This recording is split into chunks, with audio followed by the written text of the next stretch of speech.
కూటమి ప్రభుత్వం ఏర్పడి నేటికి 8 నెలలు పూర్తి చేసుకుంది. అయితే ఈ కూటమి ప్రభుత్వం ఏర్పడక మునుపు నిరుద్యోగ యువకులకు ఉద్యోగం కల్పిస్తామని చెప్పి హామీ ఇచ్చారు.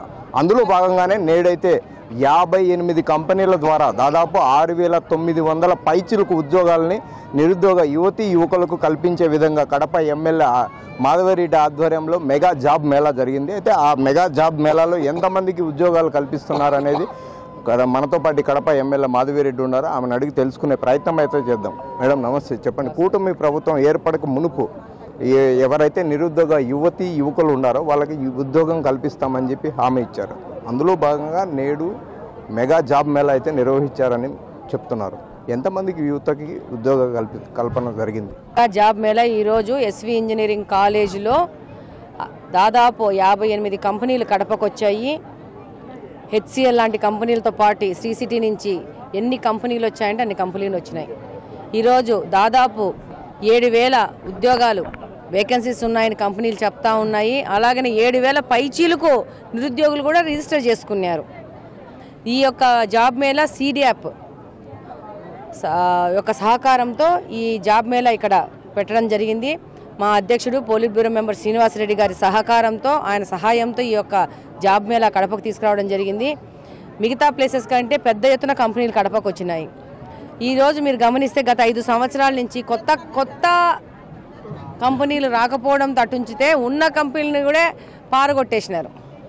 భయపడి పారిపోయిన పరిస్థితి ఉంది. ఇప్పుడు మళ్ళా కూటమి ప్రభుత్వం రావడము, కంపెనీలు పెద్ద ఎత్తున ఇన్వెస్ట్ చేయడానికి ఆ రాష్ట్రంలోకి రావడము, దాంతోపాటు చంద్రబాబు నాయుడు గారు చెప్పిన ప్రామిస్కి అనుగుణంగా సీడ్యాప్ని పెట్టేసి ఈ యొక్క ఉద్యోగాల కల్పనకు వారి సహకారంతో ప్రతి ఒక్క చోట ఈ జాబ్ మేళా పెడుతున్నాము. ఈరోజు అధ్యక్షుడు శ్రీనివాసరెడ్డి గారు చెప్పారు, ప్రతి ఒక్క సంవత్సరము జనవరి ఫిబ్రవరి మాసంలో జాబ్ మేళా పెట్టడం జరుగుతుంది. నిరుద్యోగ యువత ఎప్పటికప్పుడు కాలేజెస్ నుంచి పాస్అవుట్ అయిన వాళ్ళకి వాళ్ళు ఉన్న దగ్గరనే ఇంటర్వ్యూలు జరిగి కంపెనీలకు వెళ్ళే విధంగా వాళ్ళకి అరేంజ్మెంట్ చేస్తామని చెప్పినారు. విద్యార్థులు కూడా నిరుద్యోగులు కూడా పెద్ద ఎత్తున వచ్చారు. ఈరోజు 7,000 మంది పైచీలకు రిజిస్టర్ చేసుకున్నారంటే నిరుద్యోగం యొక్క సమస్య ఎంత పెద్ద ఎత్తున ఉందో కడప జిల్లాలో మీకు అందరికీ అర్థమవుతుంది. ఒక కడప నియోజకవర్గం నుంచే కాదు, కడప జిల్లా నుంచే కాదు, రాయలసీమ నుంచి నంద్యాల, కర్నూలు వంటి ప్రాంతం నుంచి కూడా వచ్చారు ఈరోజు జాబ్ మేళాకి. డెఫినెట్గా శ్రీనివాసరెడ్డి గారు చెప్పడం 1000 పైన కల్పన జరిగితే మనం పెద్ద సక్సెస్ అయినట్టే అన్నారు. డెఫినెట్గా అంతకంటే పెద్ద ఎత్తున ఎంప్లాయ్మెంట్ దొరుకుతుందని అనుకుంటున్నాను, వాళ్ళకి ప్లేస్మెంట్ దొరుకుతుందని అనుకుంటున్నాను. డెఫినెట్గా ఇది ఒక ప్రోగ్రెసివ్ మార్గంలో కడప నియోజకవర్గం వెళ్తూ ఉంది. ఈరోజు జాబ్ మేళనే కాదు, మన కడప స్వచ్ఛ కడప అనే ప్రోగ్రాం తీసుకొని వారానికి 2 రోజులు ప్రతి ఒక్క డివిజన్లో తిరుగుతూ ఉన్నాము. ఆ సమస్యలు ఎప్పటికప్పుడు చేసుకుంటూ పోతూ ఉన్నాము. ఇంకా మిగతా ఏ సమస్యలు కానీ ఎప్పటికప్పుడు అటెండ్ అవుతూ ఉన్నాము. డెఫినెట్గా కడపను ఒక మార్పు దిశగా తీసుకుపోయి మనము ఎలక్షన్ మేనిఫెస్టోలో చెప్పాను, కడపను ఫేస్ వాల్యూ లిఫ్ట్ చేస్తామని. అదేవిధంగా ఫేస్ వాల్యూ ఎట్లా లిఫ్ట్ చేయాలో అదేవిధంగా ప్రోగ్రెసివ్ మార్గాల ద్వారా ముందుకెళ్తున్నాము.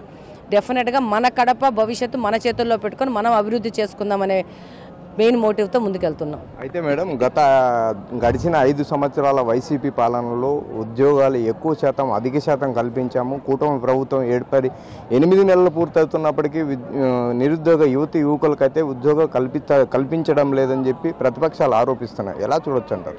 డెఫినెట్గా వాళ్ళు చాలా నిజాలు చెప్తున్నారు. వాళ్ళు కల్పించారు ఉద్యోగాలు. అందులో భాగంగా వాలంటీర్ వ్యవస్థను తీసుకొచ్చారు. వాళ్ళని తీసుకొచ్చి వాళ్ళకి 5,000 రూపాయల జీతంతో వాళ్ళ కింద బానిసల్లాగా పెట్టుకొని వెట్టి చాకరీ చేయించుకున్నారు.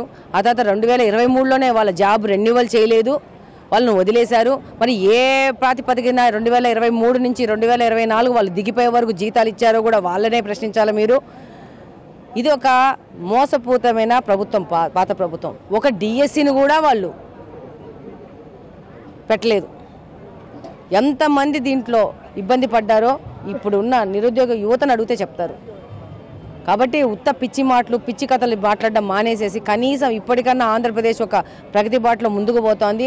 దానికి ప్రతి ఒక్కరు సహకరించాల్సిన అవసరం ఉంది. ఇంకా వీళ్ళు మారకపోతే వీళ్ళని వదిలేసి మన బాడీ మనము ముందడుగులు వేసుకుంటూ వెళ్ళిపోవాలని. కేవలం కడప నియోజకవర్గ అభివృద్ధి మీద దృష్టి పెట్టడం లేదు కడప ఎమ్మెల్యే మాధవిరెడ్డి. కేవలం కక్ష సాధింపు చర్య మాత్రమే పాల్పడుతున్నారని ఆరోపిస్తున్నారు. ఎలా చూడొచ్చు అంటారు? పిచ్చోళ్ళు పిచ్చి మాటలు మాట్లాడుతూ ఉంటారు. ఏ రోజైనా గెలిచిన అయినా ఏ డివిజన్లో అయినా వెళ్ళి ఏదైనా సమస్య తీర్చినాడా? అసలు ఈయన పేరు, ఈయన ఎమ్మెల్యే అని ఎవరికైనా తెలుసా కడప నియోజకవర్గంలో? ఆయన గురించి అసలు మాట్లాడడం అవసరం. Is a fade out. Candidate, ఆయన గురించి మాట్లాడాల్సిన అవసరం లేదు. మేము నియోజకవర్గ అభివృద్ధి మీద కట్టుబడి ఉన్నాము. ఎవరు ఆస్తులు, ప్రభుత్వ ఆస్తులు, కార్పొరేషన్ ఆస్తులు కబ్జా చేసుకున్నారో వాళ్ళ కబ్జా నుంచి తీసుకురావడం అయితే 100% జరుగుతుంది. అది కక్ష అనుకో, ఇంకోటి అనుకో, డెవలప్మెంట్ అనుకో, బ్రహ్మాండంగా కడపను తీర్చిదిద్దుతున్నారనుకో, ఏమన్నా అనుకో, మీ కమెంట్స్, మీ యొక్క రివ్యూలు అవసరం లేదు. We are committed for Kadapa development. Kadapa development ఎలా అవుతాలో అలా చేస్తాము డెఫినెట్గా. అలాగనే ఈ ప్రభుత్వ ఆస్తులు ఈ 10 సంవత్సరాల నుంచి కుర్చీలలో కూర్చున్న పెద్ద మనుషులు కబ్జాలు చేసి అలా కబ్జాలలోంచి బయటికి తీసుకొచ్చి ప్రజలకు ఉపయోగపడే విధంగా ఆ ఆస్తులను కానీ వాటిని కానీ తీసుకురావడం జరుగుతుంది. అంతే.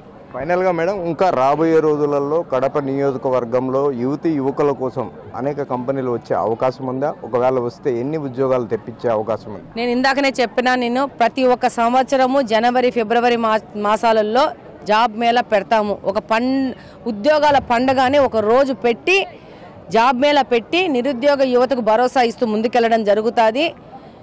డెఫినెట్గా వీఆర్ కమిటెడ్ టు యూత్ కావాల్సిన విధంగా వాళ్ళకి ఆ సమాజాన్ని క్రియేట్ చేసే విధంగా పనిచేస్తామని తెలియజేస్తున్నాను. కూటమి ప్రభుత్వం ఏర్పడక మునుపు ఏదైతే హామీ ఇచ్చామో అదే హామీ ప్రకారమే తప్పకుండా మాట నిలబెట్టుకునే విధంగా కూటమి ప్రభుత్వం అయితే ప్రయత్నం చేస్తుంది. అందులో భాగంగానే నేడు దాదాపు 6,900 పైచులకు ఉద్యోగాలని మెగా జాబ్ మేళాలో నిర్వహిస్తున్నాం. కెమెరా పర్సన్ సుదర్శన్తో మధు, బిగ్ టీవీ, కడప.